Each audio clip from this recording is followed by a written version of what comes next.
जहां बम बरस रहे हैं,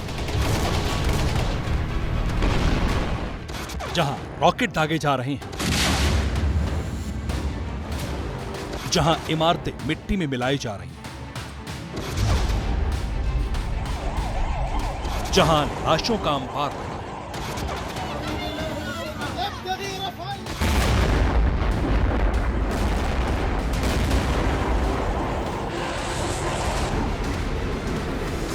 इजराइल हमास के उस मैदान जंग में अब क्या होने जा रहा है?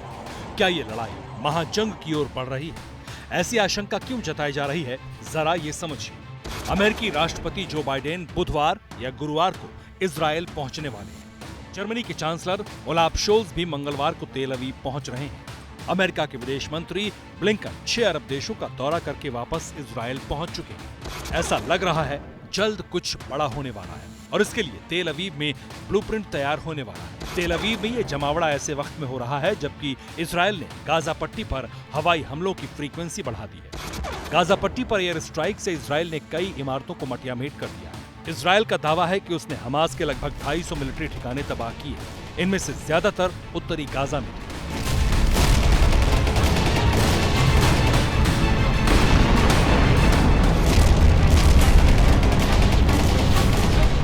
10 दिन से लगातार की जा रही बमबारी से गाजा शहर किस कदर तबाह हो गया है, ये ड्रोन कैमरे से ली गई इन तस्वीरों से पता चलता है।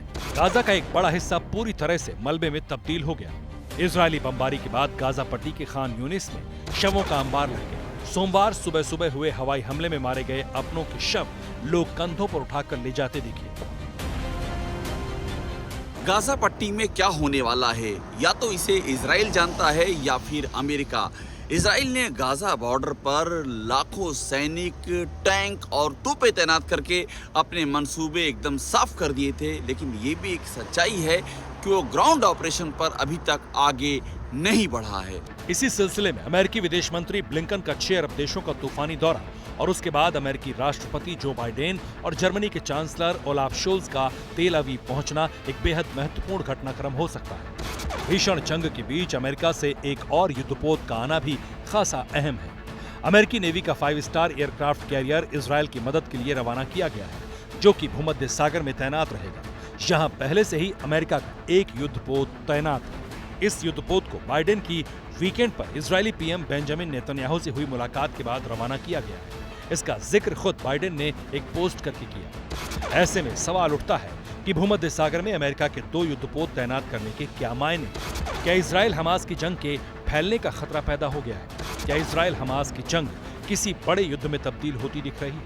इन्हीं तमाम आशंकाओं के बीच इजराइल ने गाजा से लगते बॉर्डर पर तगड़ी मोर्चाबंदी कर दी है।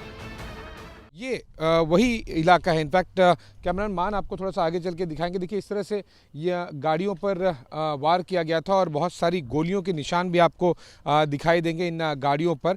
यही इलाके हैं, ऐसे 8 से 10 ऐसे पॉइंट्स हैं जहां से हमास के आतंकी घुस सकते हैं। कोई offence is the best form of defence वाली कोई टैक्टिक्स न की जाए हमास द्वारा एक बार फिर से। इसीलिए इस तरह से सारे के सारे उन इलाकों को जहां से पोरस बॉर्डर जिसे कहते हैं कि आसानी से अगर किसी को आना है तो वो आ सकता है, वो वाले सारे पॉइंट्स बंद कर दिए गए हैं। हालात के आउट ऑफ कंट्रोल होने का खतरा इसलिए भी पैदा हो गया है क्योंकि इजराइल के पड़ोसी लेबनान से आतंकी संगठन हिजबुल्लाह ने भी मोर्चा खोल दिया है। हिजबुल्लाह ने लेबनान बॉर्डर से लगते इजराइल के सर्विलेंस सिस्टम पर अटैक करके उसे नुकसान पहुंचाया। हिजबुल्लाह को ईरान का समर्थक माना जाता है। इजराइल ने भी जवाबी कार्रवाई में हिजबुल्लाह के ठिकानों को नष्ट कर दिया। तो एक तरफ से हमास और दूसरी तरफ से हिजबुल्लाह। इजराइल के खिलाफ 2 मोर्चे एक साथ खुल गए हैं। इजराइल दौरे पर जाने से पहले अमेरिकी राष्ट्रपति जो बाइडेन ने तो हिजबुल्लाह और उसके सपोर्टर ईरान दोनों को साफ-साफ शब्दों में चेतावनी दे डाली है।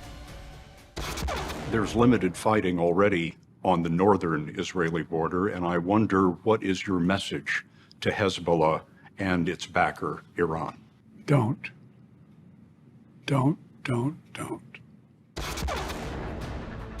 हिजबुल्लाह और ईरान को बाइडेन की इस चेतावनी के मतलब साफ पता है।